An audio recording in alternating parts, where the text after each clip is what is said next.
While that convention continues in Milwaukee, Democrats in Minnesota continue to campaign for President Joe Biden.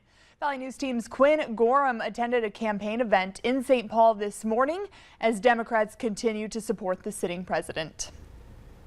There's mounting pressure for President Joe Biden to step aside as the Democratic choice for president, with the Associated Press reporting on Thursday that top Democrats, including former President Barack Obama, have privately expressed concerns about his candidacy. Still, Minnesota Democrats are moving forward with Biden as the nominee and continue to laser in on Trump's policy. The topic of a Thursday morning press event was Project 2025, a proposed blueprint for a possible Trump presidency from the Heritage Foundation, a conservative think tank with lots of connections to Trump and his former staffers.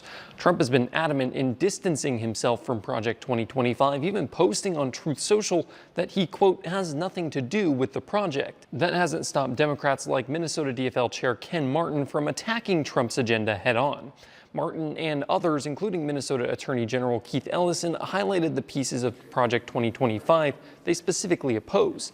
They lasered in on abortion bans, climate policy, labor rights, and civil service protections. If we have any doubts left about Donald Trump's commitment to this authoritarian blueprint, he erased those doubts by picking J.D. Vance as his running mate.